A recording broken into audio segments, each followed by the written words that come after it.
Communication is sex for your heart. Oh my God. Let me explain.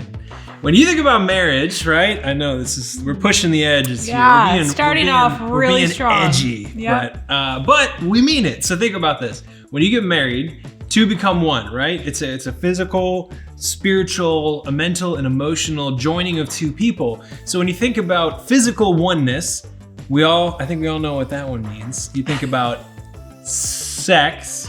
That's when two bodies come together, two become one, right? But then you think about, okay, well, if there's also mental and emotional and spiritual, how do you become one emotionally? And the answer is communication. Yep. Explain that, Natalie. Yeah. So Try and make sense of my crazy statement. well, communication by definition is the exchange of thoughts and ideas and opinions and experiences. And where there is no communication, there is no relationship. Yeah. So the absolute best way to have a strong relationship is to learn good communication. And if you're experiencing issues in your relationships of any types of issues, usually it comes back to a communication issue. And if you have issues and you don't know why, it's probably a communication issue. And so that's why our passion, that's why our very first webinar is helping everybody learn communication. This is something that we've been studying together for a long time, studying separately for a long time, and learning good communication skills and tools has been the thing that has strengthened our relationship genuinely more than anything. Yeah. Because the strength of your communication bleeds into every other area of your relationship. It's not just, now I have good emotional connection because we know how to communicate. No, your sex life improves. Your day-to-day living improves. Your careers improve. Your finances improve. Your financial issues are usually communication based. Yeah. And your problems as a couple, no matter what, is almost always due to communication. Yeah. Like being different has, okay, maybe we can be different, but if it's well communicated, like if you think about a sitcom, think about Friends, about New Girl, about any, popular sitcom, usually it's a miscommunication that starts the whole thing. Yeah, sets Seinfeld, everything Curb Your off. Enthusiasm, Yeah. it all begins with a miscommunication Yeah. and this crazy comedy of errors that goes from there. So if communication is relationship, then by improving your communication, you're improving your relationship. All right. So especially if you're seriously dating or getting married soon, or if you're married right now, if you work on your communication, you're improving your relationship. It's that simple. And you usually see a lot of couples down the road who have become unhappy, who have become dissatisfied in their relationships. Usually it comes back to either miscommunication or not knowing how to communicate, or I used to listen to you and now I just kind of phase out everything that you're saying. Different things begin to happen when you start to lose those communication tools or when you never learn them. Yeah. And so when people have issues, it's kind of hard to recognize that if your relationship has issues, it might be your problem. But we're going to say that off the bat, that if your relationship has issues, it might be your problem. Yeah. And so the first person to look at when we learn communication is ourselves. Yeah. So are we communicating the best that we can? Do we understand how to talk to the other person in a way that they will receive, that they will understand? Yeah. And then we can go to the flip side of, are we listening? Are we receiving all of that? Yeah. And there's a ton more on that. But first of all, before we dig into this, we just want to let you know who you're learning from today. My name is Danny. This is my wonderful wife, Natalie. Yeah. And we teach about relationships. I like to say that Natalie is a relationship expert and I am her best student. Yeah. I have only began this journey after meeting Natalie, because before Natalie, I really had a hard time maintaining friendships. I felt like, I had a couple relationships that all kind of fell apart after a while. I wasn't super tight, with my parents. I wasn't super tight with my siblings. I was just kind of floating around with no strong bonds to anybody. And then finally I met Natalie and I met her community and her family and her friends that were all good at relationship and good at communication. And that led me on this journey now of just I feel like I've learned so much from you, even before we were dating, as we were dating, engaged, and now married. Yeah. And, what we're talking about here today too is pieces of things that were included in our complete engagement Yeah. online pre-marriage course. And the reason we're sharing this is because it is critically important. We dug into this so deep while we were engaged, and it has paid off tenfold in our marriage. Like, we have had such few problems, and when we have conflict, it's relatively painless. We get through it quickly, and it's resolved effectively, and we end the whole thing happy and actually closer Yeah. because we did conflict well, and that all comes from communication. And yeah. our hope is that even if you don't purchase the complete engagement, that these are tools that can Yeah. completely transform your Yeah. relationship. That's why we're doing this as free content right now for you, so that at the very least you have these tools to take away. Yeah, we thought if there's one thing we got to teach people about marriage before marriage, it would be this: communicate, communicate, communicate. The Yeah. 3 big C's of healthy relationships and healthy marriage. And, I got into relationship coaching because I had a lot of awful relationships growing up. I was surrounded by a lot of people. I had a lot of amazing relationships that I'm so thankful for. Yeah. But I had some really brutal, painful relationship issues happen. And when those happened, I began to question, okay, is it me? Is it them? What happened here? What was the breakdown of what caused these things to happen? And I just started studying, and I started learning, and I started asking questions, and I started taking courses, and I started doing anything that I could to learn about relationships and what makes them tick. Yep. And as I did that, I began to share with people around me what I was learning, which turned into several, up close to 100 people that I've mentored in the area of relationships who have experienced better relationships as a result. And so it just became my passion to help people make their relationships better. And so it's been so fun in our relationship, practicing the things that I've learned and now that we learn together. And we're continuing to learn. We're continuing to study and read books and take certifications and do anything that we can to continue learning and growing, because as relationships get better, the world gets better. Yeah. Because the world runs on relationships. We say Yeah. this everywhere in all of our content. Our world runs on relationships. Yeah. So if we can learn to be better communicators, Yeah. we can make our world a better place. Yeah. And at the end of the day, I think that's what a lot of us want to do, is we just want the world to be a better place. Yeah. But while we're working on making the world a better place, let's start with your relationships. Let's start with Yeah. maybe your marriage, or at Yeah. least your most intimate relationship. Now, and we're getting into it now. This is Yeah. we're officially We're beginning here. all diving right? in. No more little quotes and fun facts. This is the meat. Yeah. So first thing is, like we just said, your most intimate relationship. So like we said too, communication is sex for your heart. And it's also it's sex for your mind too. And again, we talk about that physical oneness. And when you think about, when people hear the word intimacy, they usually think of sex. They say, Yeah. "Whoa, I haven't been very intimate with my wife." They're like, "Okay, you haven't been having a lot of sex," is what most people hear. But you think about what is intimacy really? Is it just sex? And we know about this in marriage, that sex is so much better in marriage. And we'll go into our story, and we actually do in our online course. In complete engagement. But the very short story is, I had sex outside of marriage before marriage, and Natalie did the impossible. She is the 1 in 10 is actually what the statistics are, who actually did not have any form of sexual engagement before marriage, which is amazing. But me having seen what it looked like before and inside of marriage, it is an entirely different beast altogether within marriage. And the reason why is because it's not just physical. It's emotional, it's mental, it's spiritual. And the more safe you feel with your partner, and the more you know that you are fully and completely accepted by that other person, the more there is nothing but oneness. So you think about intimacy as oneness, especially going into marriage, is that if the physical side is obvious, but then we think about mental and we think about emotional, that happens through communication. Yeah. So intimacy, we've heard it described like this, and we love this. We say intimacy means, into me you see. And we did a lot of study about how to have a healthy sex life before we even got married. And so much of what we learned, it's like this much is actual physical tips of how to have good sex. Yep. And this much is how to communicate inside and outside of sex Yeah. to have a good sex life. So Yep.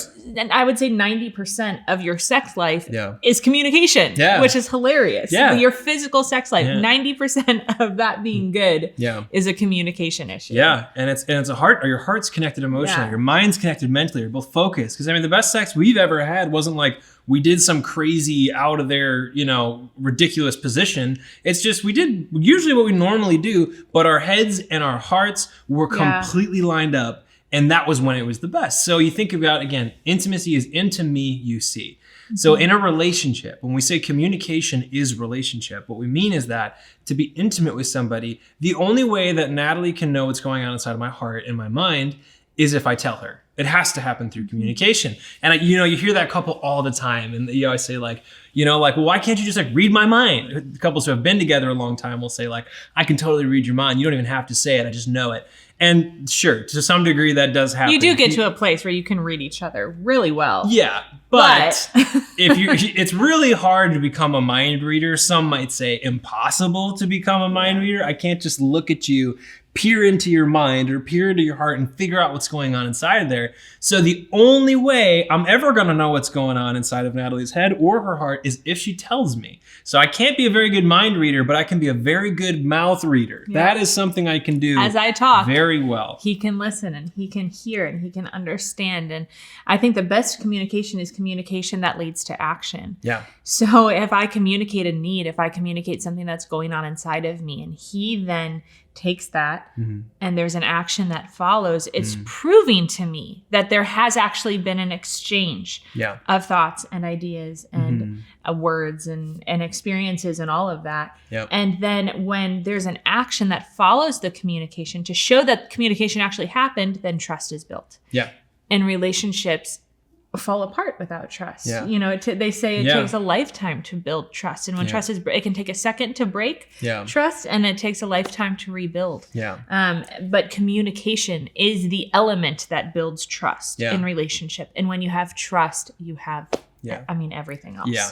Well, because I have to trust that when I communicate, he's going to hear what's going on inside of me, even if I don't say it perfectly. Yeah. There's been times where we've had to have tough conversations that I don't know fully what I'm trying to communicate. But as we work through it together, as we kind of step into that zone of communication of, okay, I might not be saying this perfectly and he might not be hearing it perfectly. And there may be some offense that happens in the midst of all of that. But if we can stay in it together and talk back and forth and let what's in our heart come to the surface, then true communication starts to happen. Yeah. Trust is built and the relationship becomes better. Well, I love what you said too. You said that when I communicate something, communication is working when it leads to action from the listener. So you say something, I hear it, and then I can do something to help, implement what I'm hearing from you to try and make your world better because of what you've told me. And in that way, communication is how we build the world around us. Yeah. Like if I want my marriage to be better, let's say I feel like I'm being taken for granted. It feels like I don't feel like you appreciate what I've been doing.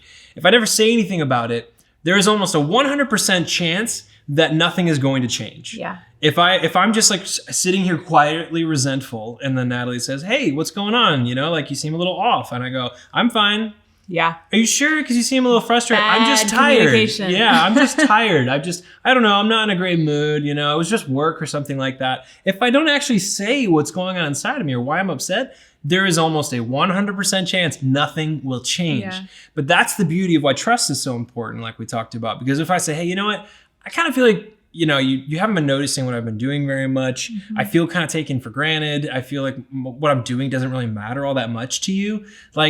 Do you feel that way too? Or because if you do appreciate me and what I'm doing, it doesn't feel that way right now." Yeah. So by getting those words out of my mouth and letting Natalie respond to them, Natalie could say, "You know what? Actually, I can do something about that. Yeah. I can actually, I love you and I appreciate what you've been doing. Actually, you tell me, Natalie." And it's funny because almost every time we've had this conversation, it's because Natalie's been feeling taken for granted. I haven't been appreciating her. So let's do this on the reverse side of things, Natalie. Let's say I'm saying, "Natalie, I feel like I've been kind of taken for granted. I feel like you haven't been appreciating me very much. is that really is that how you feel? Like, do you, like, why, can you help me figure out why I feel this way? Yeah. What can you do to help me through this feeling? Well, then if I am actually feeling like he's not pulling his weight or he's not doing these things, then I can communicate that. Because that's very likely a possibility. That is likely that one party feels like they are doing a ton and the other party actually feels like nothing's happening. Yeah. So it's totally a matter of perspective. Sure. But if I do recognize, hey, he is actually doing a lot, and my mind has been so focused. So right now, I mean, real life example, we have twins and a 2-year-old. Like, life is insane. Life is chaotic. And our relationship, it is hard work to make it a priority. And so he's doing a lot. I'm doing a lot. I'm sure both of us have some level of feeling like we're just doing all of this thankless work right now. Yeah. And so he's pulling the weight in so many different areas. And it's hard for me to take a step back and say, hey, I recognize what you're doing. Thank you so much for doing that. Thank you so much for, getting up in the middle of the night and taking that shift of, rocking the babies to sleep when they just wouldn't calm down.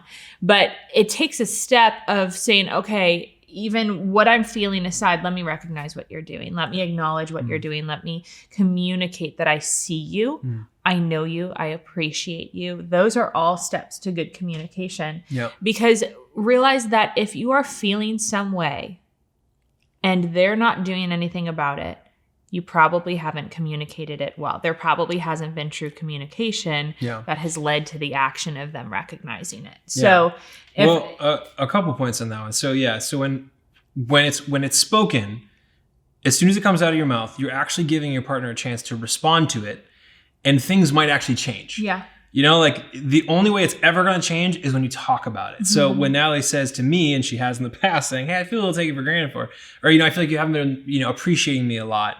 And I can go, okay, like, well, first off, like, ouch, you're giving me feedback that I'm not doing a good job. Feedback does not necessarily It doesn't always feel good. No, but then I also relationship. think to myself, well, I can either say like, well, you haven't blah, blah, blah.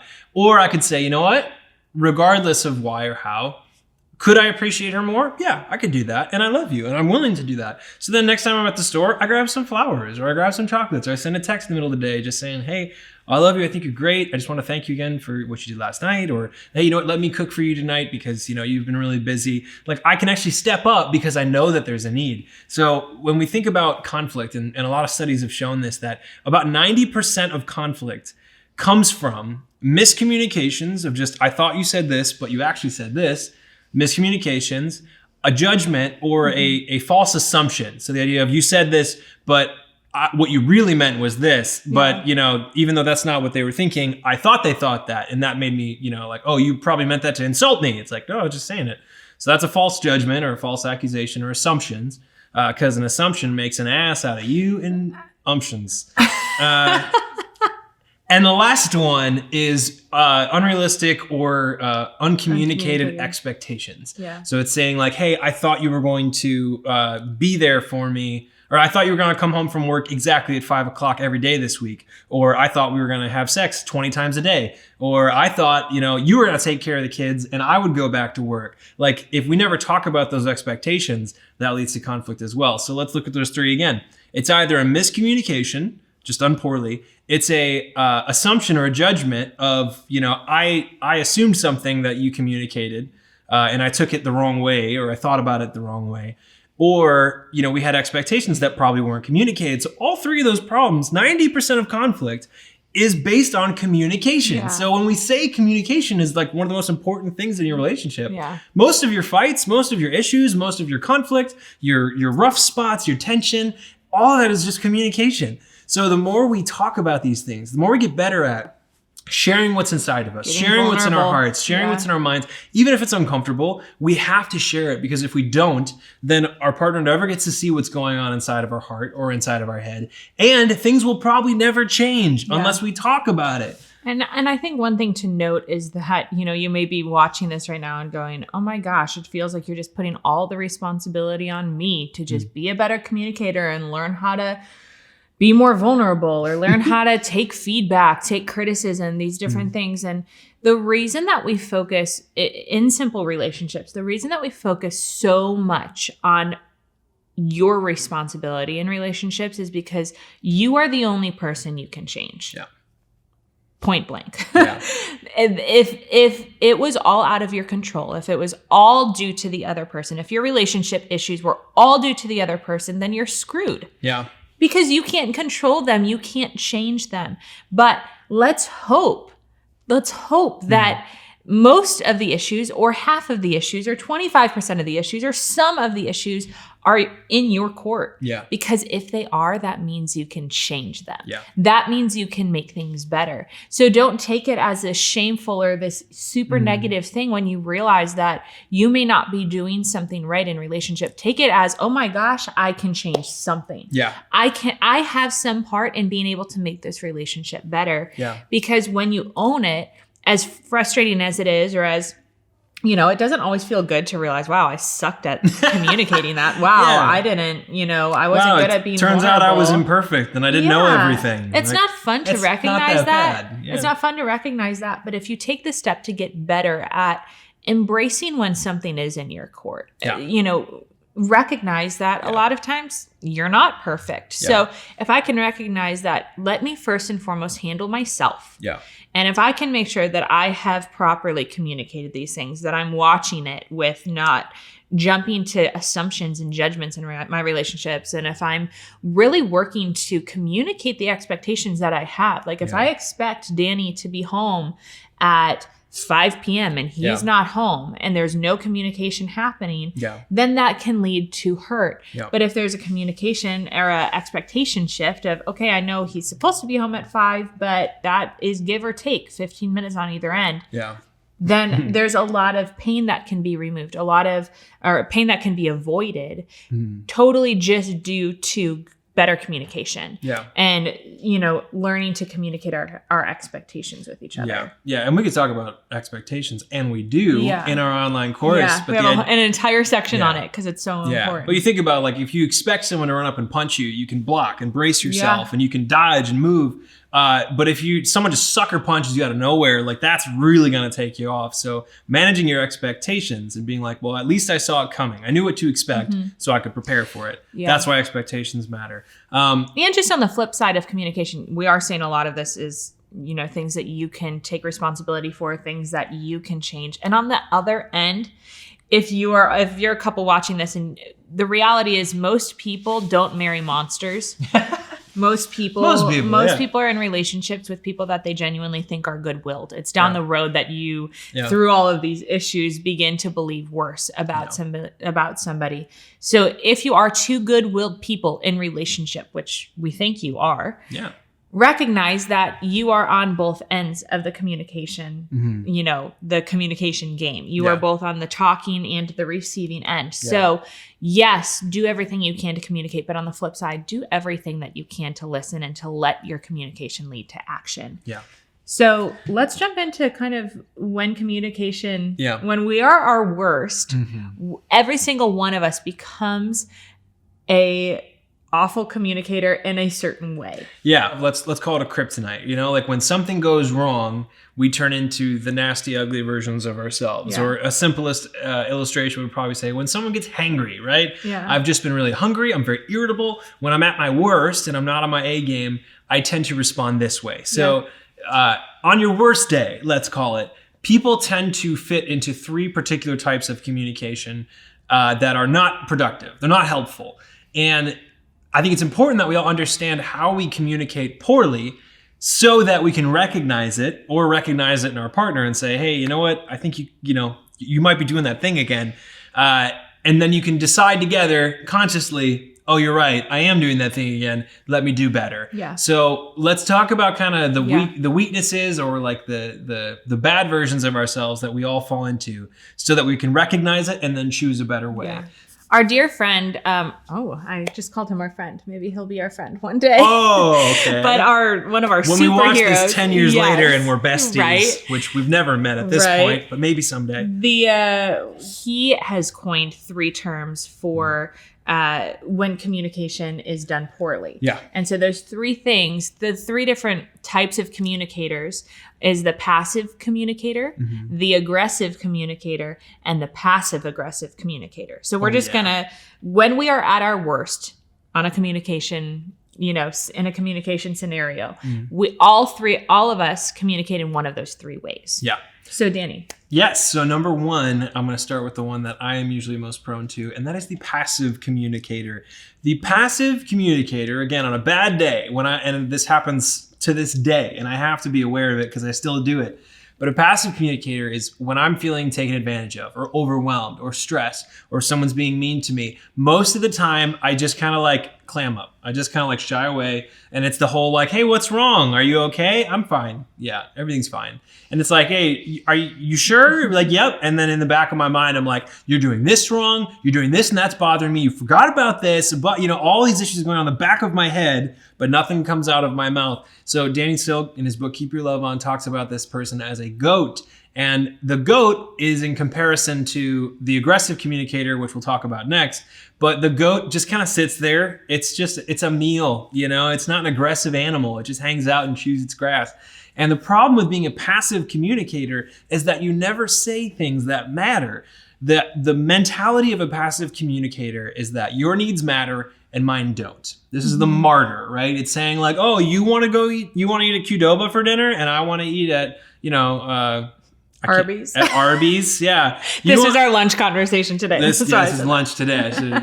So it's like, you want Qdoba and I want Arby's? Well, my needs don't matter, even though we've had Qdoba every day for the last 2 months. Like, yeah, let's do Qdoba. My needs don't matter at all. Yeah. And you never say anything, being like, actually, I think if I have Qdoba, I might vomit again. Or like, and hey. it's as little as just having the desire for something different. Yeah, there isn't always this like, I have to have things this way, or it's a life or death situation. Sometimes it's just, you're not even communicating your desires. Yeah, and I'm just not saying what needs to be said. And again, the reason that's a problem, you could say that's very polite or that's very kind of you to like minimize your own needs and just let everyone else have their way. The problem with that is that after a while, that's where resentment comes from. It's the idea that we've been married for 20 years now, and I never get to pick the restaurant.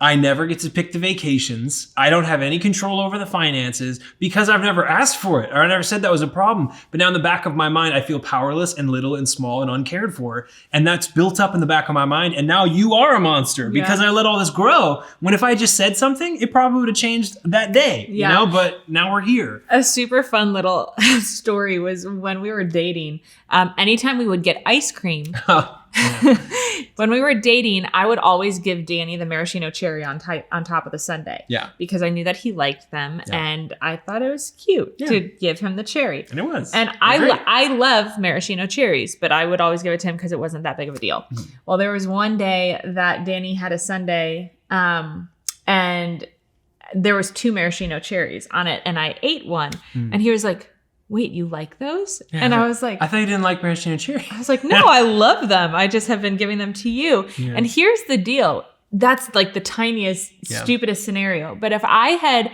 let that go on and never communicated that I actually liked cherries, I could actually build resentment of like, oh my gosh, I'm always giving you the cherries, and you're always expecting it. I was starting to just take them because I thought you didn't like them. Yeah, he would just take them off of the sundae. So next thing you know, I'm stealing the cherry on top of all of your sundaes, and you're like, what the hell, dude? And it's like, we've always done this. Like you've always said my love for cherries is more important than your love for cherries.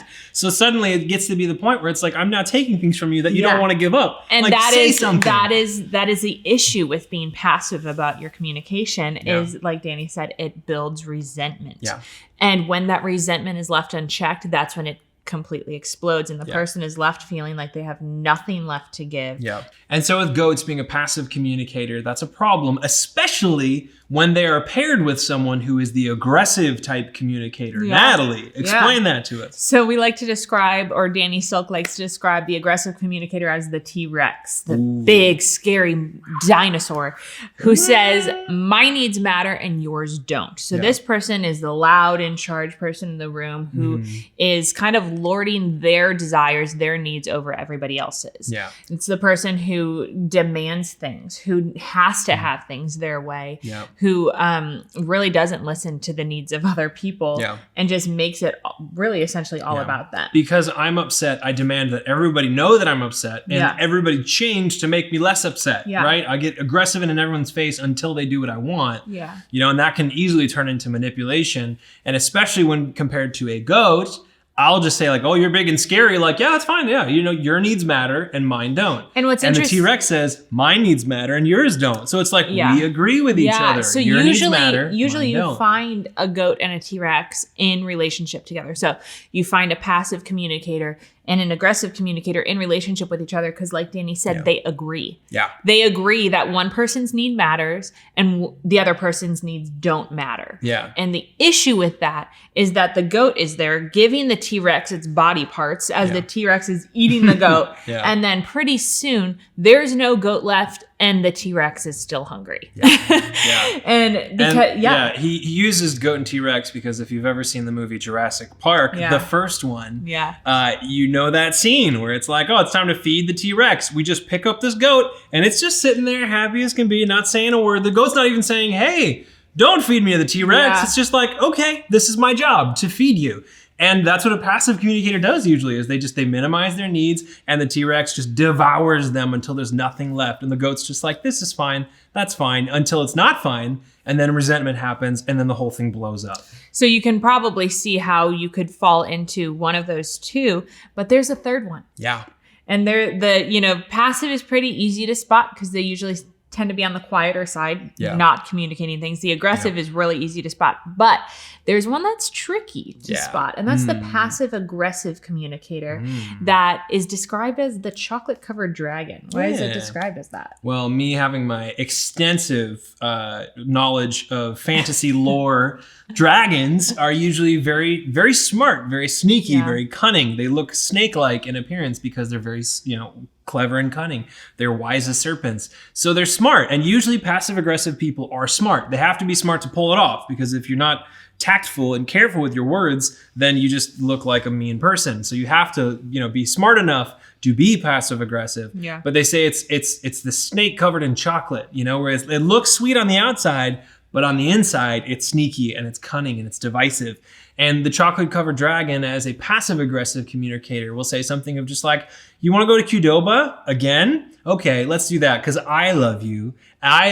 So I'm going to choose what you want to do. You see how that's a nice thing for me to do? Because we've been there every day for the past 2 months. Yeah. I guess I can have it. Yeah, and it's like sarcasm is like the hallmark of the passive-aggressive communicator, where it's like, okay, what you're saying is, I love you, let's go to Qdoba. But what I'm hearing and what I'm feeling is, you monster, you're going there again and you're don't adding care guilt, about me at all? You're adding guilt, you're adding shame, you're adding frustration, all into, you're like interweaving it into the communication. Yeah. And what you're really saying by that is your needs matter.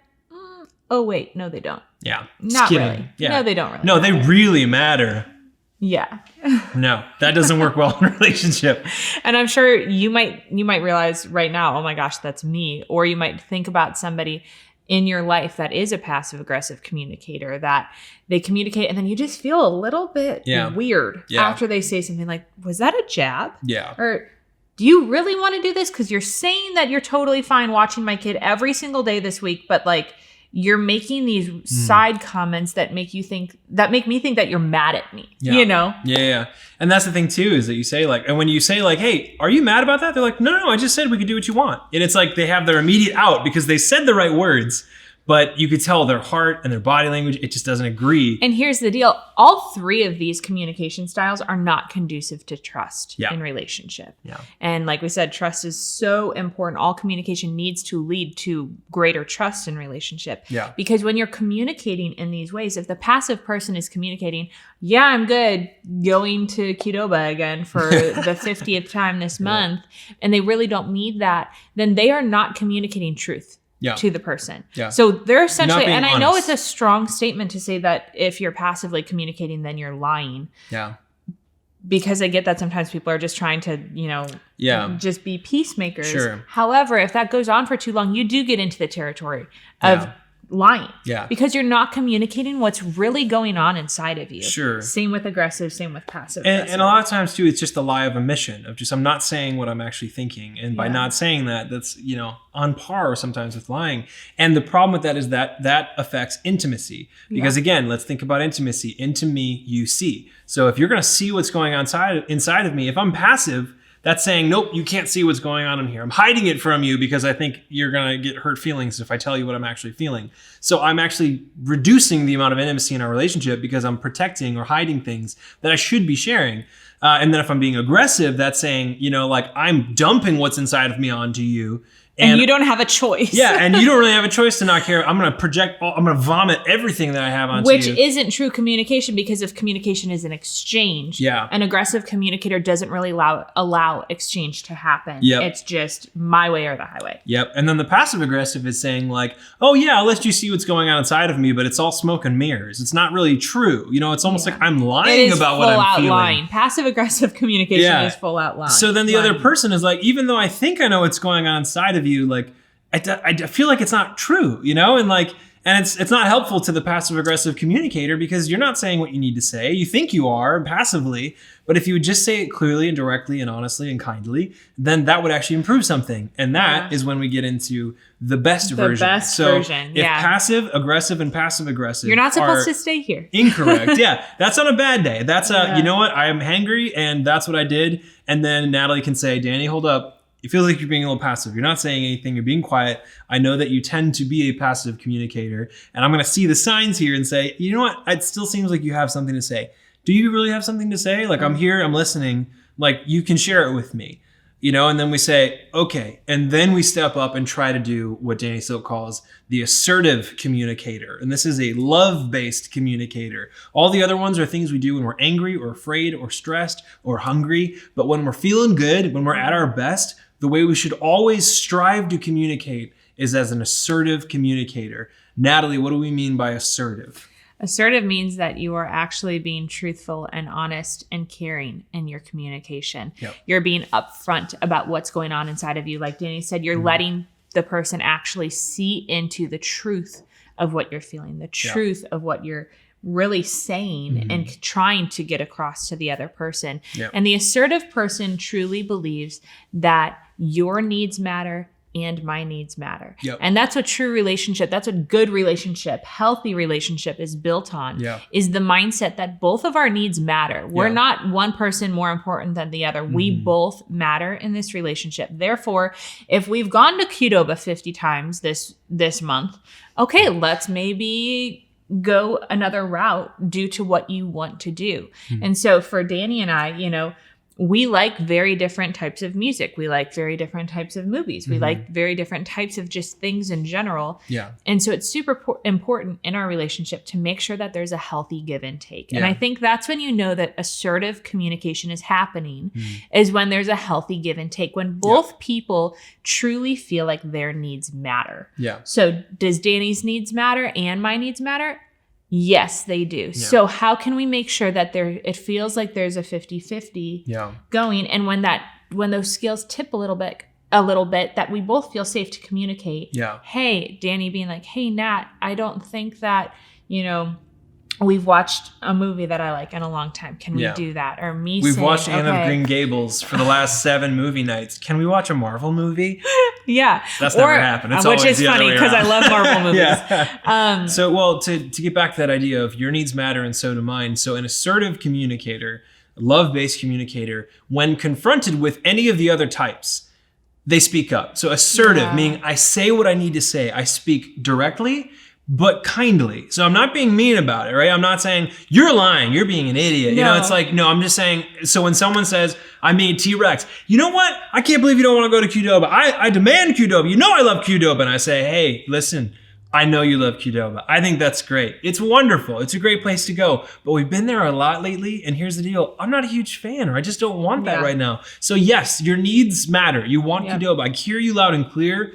but my needs matter too. So I'm going to have to ask that you step down. Your needs are not more important than mine. They are as important. Can they at least be equal? Yeah. So saying, I think it's time that we go my route. Do you mind if we go somewhere else? And then they say, oh, you know what? You're right. Maybe I can. And then when the assertive communicator meets a goat and they say, oh, you're saying, hey, I want to go to Qdoba again. And they're just quiet, being like, okay, fine. And then they get real quiet. You say, hang on a second. It sounds like you're not, saying what you need to say right here. Like, do you want to go to Qdoba or not? It's like, no, it's fine. Being like, again, are you really sure? Because I'm willing to, your needs matter. You're trying to say your needs are less important than mine. And I'm saying, no, they're not. They are as important. There's been a few times in our relationship, because I know that Danny's natural thing to revert to, on a bad day is passive communication. There's been times, and I feel like I've hopefully done a good job of learning to say, hey, wait. Yeah. Do you actually want to do this? Yeah. Because I know that you're saying yes, but I don't want to deal with your resentment later on. Because that's being not really good. honest. Yeah. Yep. I don't want to deal with you being resentful later on. And so, for example, Danny's an introvert. He gets his energy that way, by being alone. And I get my energy by being with people. So if it's a lot of time of Danny going out, and he says yes again, sometimes I'll check him and I go, do you really want to go out? Because you need to feel like you have a no. You need to feel like you can say no. And I think a lot of times passive communicators don't feel like they have a no. Yeah. And so as an assertive communicator, you're not giving them a no because it's already theirs. You're just reminding them that they have one. Yeah. And saying your needs matter. You're trying to minimize your needs. I'm saying, no, they are important. I want to bring them up. Even if you want something I don't want, it's actually like, if I let your needs stay small, then I'm going to get my way most of the time. But when you know that your partner is passive and that you're taking advantage of that, that's not a loving thing to do. Yeah. Like you never want your partner to feel less than you. You want to be equals. I want to be married to a strong, fully empowered, capable Natalie. I don't want to be married to the small little one version of her that I can control. That's not good for her or for me. So really, as an assertive communicator, your work is to balance the scales. Yeah. Yeah. And then the other thing too is with the passive aggressive communicator, the chocolate covered dragon says, oh yeah, let's go to Qdoba again. Because, I love you and I want you to have what you want. Wink. And then I go, hey, you know what? That didn't feel sincere. Yeah. Like, do you not want to go to Qdoba? No, I totally do want to go to Qdoba. Like, I'm not sure I believe you. Like, here's the deal. Your needs matter to me, okay? And I don't want to do something that's hurting your feelings, but I need you to tell me the truth. What do you actually want? Because I'm willing to work with you. Just tell me the truth. Yeah. And then you kind of like, in that way, you're sort of, whether they're passive aggressive or passive aggressive, you're calling them higher, saying, no, you're not above me, you're not below me, and don't lie to me.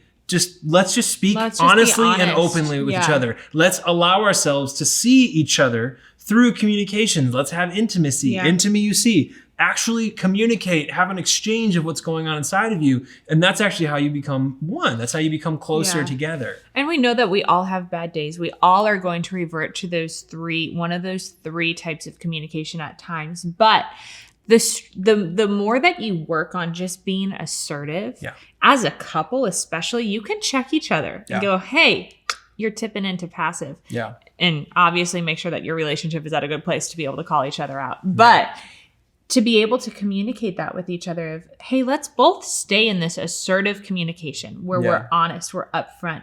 But we're saying these honest and upfront words with love and with kindness. And that's what makes assertive communication. It truly is based out of love. Yeah. Because you're balancing those scales. You're saying both of our needs matter. Yeah. So we're all on that journey to becoming more assertive. But it's tough. And I remembered hearing something from a Jordan Peterson interview. He said that one of the most valuable things he does in his clinical work is assertiveness education and assertiveness training programs. It's scary. Yeah. Becoming assertive is scary. It's hard to tell the truth. It is not easy. But if you can find the one person in your life who hopefully you're watching this with, the one person in your life who you can go, everyone else it's super scary with, but with this person, I think I can do it. Yeah. Just start practicing together.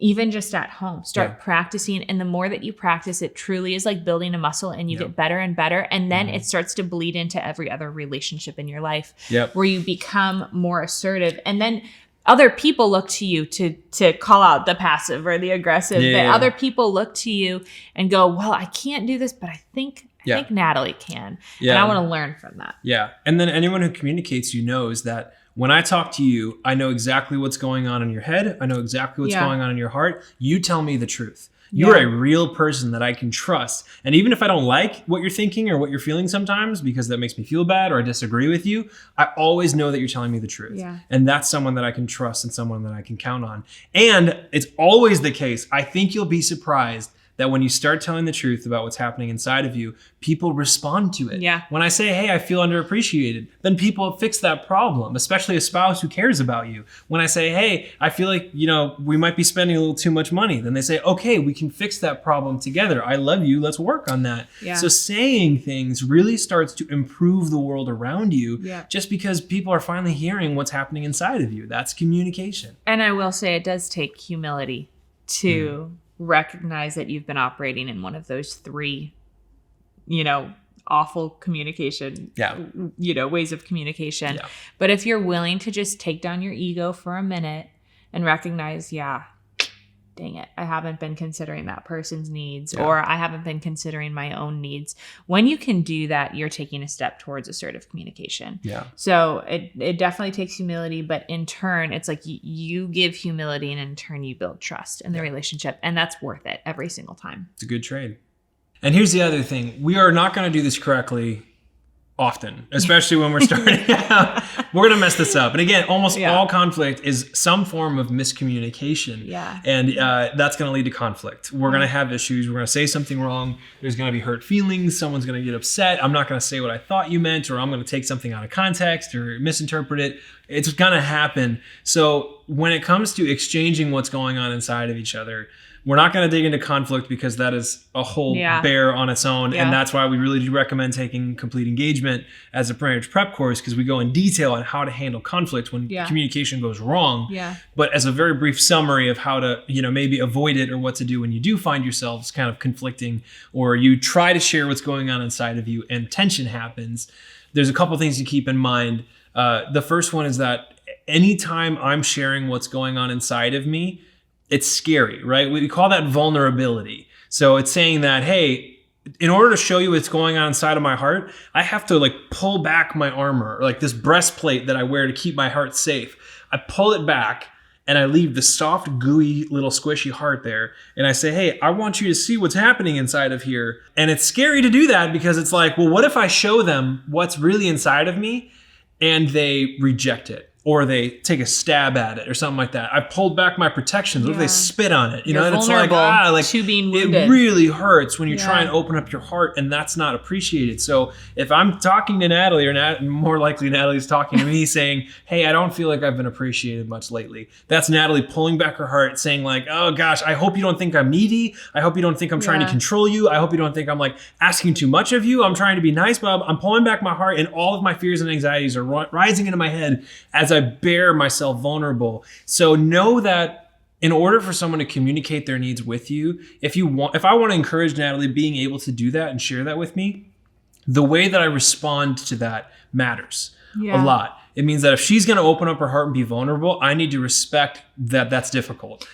As a quick note with that, at the very beginning, Danny said communication is like emotional intercourse. Yes.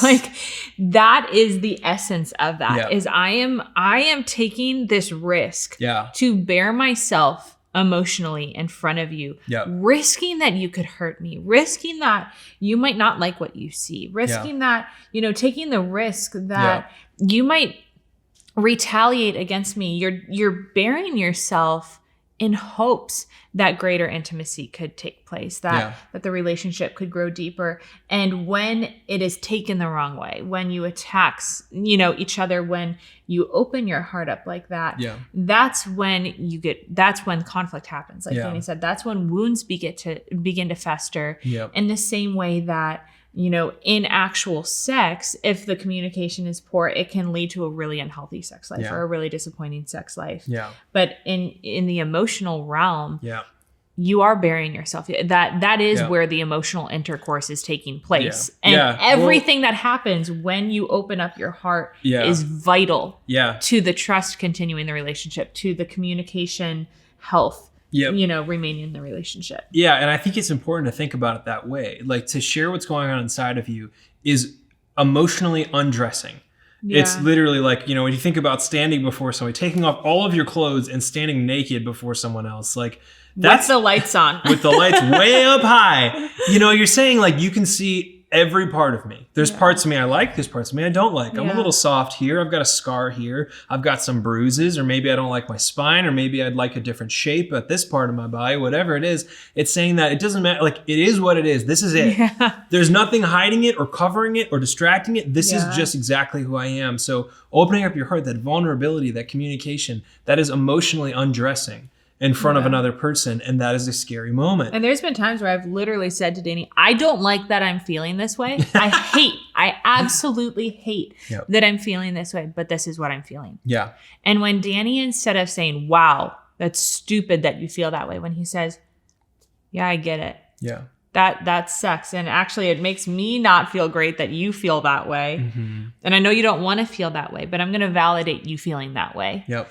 And now let's talk through it. And now let's process through it. And now let's make it better. Yep. When he steps into, because there's already some shame and some guilt and some, it's just so vulnerable to be honest about what you're feeling, to truly communicate what's going on inside of you, that when your partner takes a step of love to meet you where you're at, even if they don't like it, it is incredibly powerful. And honestly, the best steps relationally come as a result of that. The best growth, not steps. The best growth relationally happens as a result of that healthy communication, that I'm going to bear myself to you and you're not going to judge me for it. You're going to actually love me more for being willing to take that step of vulnerability. Yeah. That's like what love actually is, by the way. Because if I have to be perfect for you to love me, it's impossible. If I have to only communicate the parts of me that I like to communicate, But when I am physically naked and I have this big scar across my chest, and I say, hey, it's ugly, I don't like it, it shouldn't be there, but it is, and there it is. But then when your partner can look at you and say, even with that there, I love you. And maybe I don't, particularly love it, or maybe I would have not, I don't know, I might have a million opinions about it, but it's saying whatever, it's there. And I love it. I love you. I love all of you. Maybe I don't love, scars, but it's like, that I still love you despite your imperfections. So even with emotional vulnerability, I'm saying, hey, I'm actually feeling, like I have needs here that aren't being met. And rather than saying like, ew, like that gross, like how dare, that's disgusting. Cover up those needs. They're ugly. I don't want to see them. Like, and I don't want to have to do anything about them. Yeah, if I acknowledge them, then I have to do something about them. Exactly. So that's tough. So when we become emotionally vulnerable in front of each other, saying, okay, I realize what you're doing, and that's scary and that's risky. And saying this probably took a lot of courage. So I'm going to acknowledge that and say, like if Natalie says like, hey, I've been feeling taken advantage, or I feel like you've been taking me for granted, and I actually think I've been doing a great job, then I could say like, okay, well, I did do this I did do this. Yeah. It's like, so is that not filling your love tank the way that, I think it is? You might just be loving me in a way that I'm not receiving. Maybe it's love languages, and we talk about that in the course. Maybe it's just difference of expectations. If I expected you to buy me flowers every day and I only did it twice this week, but it's like, but once we start talking about it, we figure out, okay, well, I'm learning how you think and how you feel, and you're learning how I think and how I feel, and let's find a place where we can live comfortably together. So I think one thing to add in is, I think the thing that makes it so scary to like emotionally undress in front of each other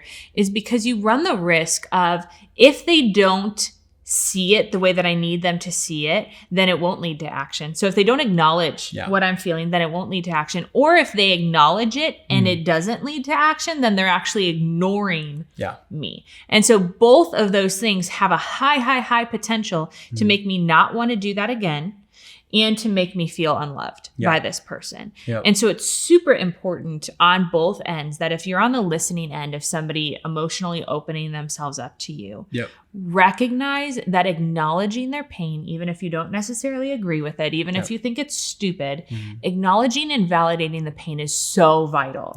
And then doing something about it. Whatever you can do. We're not saying step in and be, take responsibility for that person, but do what you can Yeah. to validate that person's experience, to step in and show an act of love as a result. Yeah. And so very practically speaking, when you get to these points where you're opening yourselves up, where there's conflict and you're mad about something because you're disagreeing or you don't see it the same way, then Danny Silk also describes a method of communication called, feels kind of funny and dated now, but he calls it the Blu-ray player and the TV. I would have called it the DVD player and the TV. Yeah. And now we'd call it the Netflix streaming device and the TV. But regardless, when you think about a Blu-ray player, a disc that you'd put into a machine, DVD reader, Blu-ray player, it's sending information. And that information has to make it from the player over to the TV. Yeah. And if the screen displays the correct information, we know that communication is happening, right? Yeah. Because what I'm sending is the same thing that I'm seeing.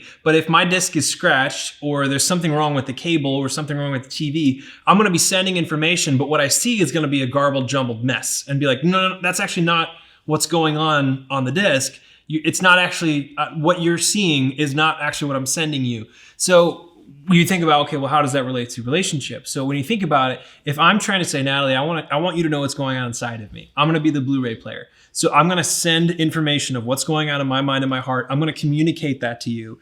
And then by the time I have done my best to understand myself and communicate as clearly as I can, if you're being kind, as briefly as you can as well, and say, this is what I'm feeling right now. Yeah. Then Natalie can then respond and say, okay, well, now I'm going to be the TV. And I'm going to display back to you exactly what you just communicated to me. So she's going to say, okay, so you've been feeling like this, and it's because I've been doing this, and it's made you feel this way. Am I understanding that correctly? That's the TV saying, okay, does my screen match the signal you're sending me? And if they match, then you say, you understand me, you see me, you know what's going on. Yeah. And then we say, okay, good. And now, regardless of whether or not you agree with what they're sending, Natalie might be sending me something. I'd be like, I think that's silly. I think you're actually asking a lot of me. Or like, you never told me anything about that. Or like, of course you felt that way because you never said anything. I could have a million thoughts about it. But the only thing that matters at this point is that, am I able to properly explain back to you what you're telling to me? Just saying, I see you, I hear you, I understand you. Get that done first. And when that's done, we flip it, right? Yeah. Then Natalie starts sending her information to me, and I present it back to her just so that she knows I know exactly what's going on inside of you. And usually by the time you do this, there's no fight left. It's just a matter of saying like, I felt very taken advantage of. And then I would respond saying like, well, I've done this, this, and this. Like, is that actually not enough? And then they say, you know what? Now that I think about it, those are actually nice things to do. I don't know. Maybe I just wasn't seeing them seriously. Like, that's actually enough. I actually feel okay about it. But just because we talked about it and because we saw what was inside of each other, we kind of become one again, right? Yeah. As soon as I start covering up what's inside of me and stop sending a signal, we start to become two entities that no longer understand or connect. And every time we open back up and you share what's inside of you, I share what's inside of me, we hear each other, we come back to that sense of oneness. And there's usually a lot less, most conflicts end as soon as people understand what was going on inside of each other. Yeah. And we're not saying to, that you have to be robotically repeating, and I hear you say that you want flowers every day. And I hear you say this. Is that what you are saying? Or saying it sarcastically. Like, that's not what we're saying. However, if you're at the start of learning to do healthy communication, it is really good to just repeat back to each other. Like, okay, you're saying that you feel invalidated when you are, being vulnerable, or you're saying that you're feeling underappreciated. Is that true? And if so, how am I contributing to that? So asking them questions to further the communication of that. Yeah. It gets to the point where kind of where we're at in our relationship right now is I don't have to repeat back to Danny what he's saying, but I ask him questions about what he's feeling. Yeah. So if he says, hey, I'm feeling really burned out right now. Okay, Danny, how are you feeling burned out? Yeah. What's contributing to that? What can I do? And then you can take a step on the receiving end, you can take it a step further. And a way that you show that you're listening is by asking them questions to further the conversation. Yeah. So Danny, you're saying you're feeling burnt out. How are you feeling burnt out? And then he says, well, we're going nonstop and I never have a minute alone and I have this and that. Okay. So Danny, you're saying those things. So how can I contribute because I love you? What is a step that I can take? And maybe you're not wanting to take a million steps maybe you're not wanting to overload yourself with taking care of this person, but you could say, what's one thing that I could do to make this better? Yeah. Danny, what's one thing that I can do to help you to not feel so burnt out? Yeah. Well, you know what? I would really like to get a nap. Okay. Great. Simple, straightforward. Great. Usually, practical. honestly, it's a really simple solution that just hasn't been communicated because you don't necessarily know how to communicate it. Yeah. And when you're doing this exchange back and forth, this true communication back and forth, you're able to discover together, you're kind of on a mission together to find the answer, to find, okay, what's going to make him feel loved. And honestly, when I have the opportunity to help him to feel more loved, to feel more energized, to feel more, filled up or whatever it is, it makes me feel great. Yeah. Because I'm like, oh my gosh, I made him feel better today. Yeah. I feel good about myself. Because usually we feel better about ourselves too when we show love to other people. Yeah. Yeah. And honestly, when we don't gaslight or attack or minimize or exaggerate or get sarcastic when someone's trying to share what's going on inside of them, when you think about it differently, when someone says, hey, this is how I'm feeling, and this is kind of how your behavior has influenced me or affected me, what they're trying to do is give you a exact step-by-step manual, a user's guide how to love them. of how to meet the needs that they have right now. And who doesn't want that? Yeah, and as Natalie's husband, I want nothing more than to try and satisfy the needs of your soul and your heart. I want to make you happy. I want to do things that add life to your life. And when you say, hey, this is actually a way that I'm hurting right now, like rather than take that personally or get upset by it, I'm saying, you know what? You're telling me exactly what you need. And I think I can do something about that. And when I do, Natalie says, when I ask something of you or when I share a need with you that matters to me, you deliver. And that's trust. That's intimacy. Oh my gosh. That is teamwork. That is working together. That is unity. That is oneness. That is marriage. That is some good emotional intercourse. I will say. You leave feeling very good stuff. Yeah. Oh man. You say, oh man, let's do it again, baby. Seriously though, that's Go so on an true. emotional honeymoon. It's so true because the more that it happens, the more you want to do it. Yep, that's very good. Yeah. So anyways, we have to wrap this up eventually because we could talk about this forever. We really could talk about communication forever. And Yep. we do talk about it in this way and in so many other ways in the complete engagement. This is only one section of 7 different sections in the complete engagement that prepares you for relationship, that prepares you for marriage. Yep. We also talk about personal wholeness. We talk about boundaries. We talk about just what marriage is. We talk about those expectations. We talk about conflict, which we didn't even touch in this one, barely. We go so much more in depth in the course. We talk about family of origin. Yeah, your family of origin, your personality types, your love languages. There's so many ways you can prepare for marriage and ways you can strengthen your relationship to make sure that your marriage is a healthy, wonderful place to be and not a terrifying garbage fire, which happens. Divorce is about 50-50, but people who take marriage counseling, that do marriage prep, reduce their risk of divorce by, I think it's 33% or something like that. Crazy. So like do the work, that's a good, almost guaranteed way to make sure that your marriage is a happy, healthy place to be. And that's a good thing. So we really recommend you check out The Complete Engagement.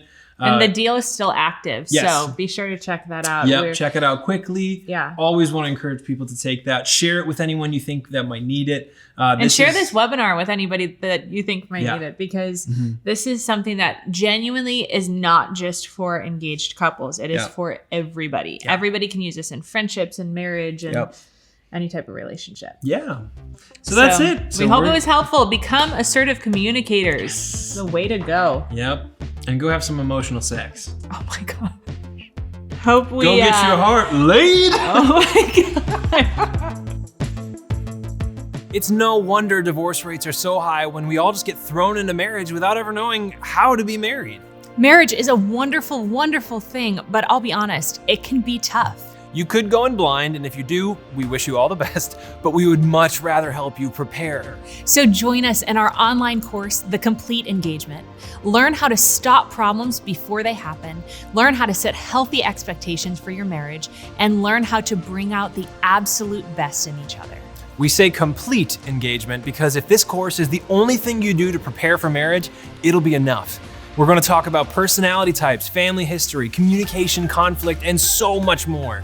Marriage is about choice, not chance. So choose to win at marriage. Join us at The Complete Engagement.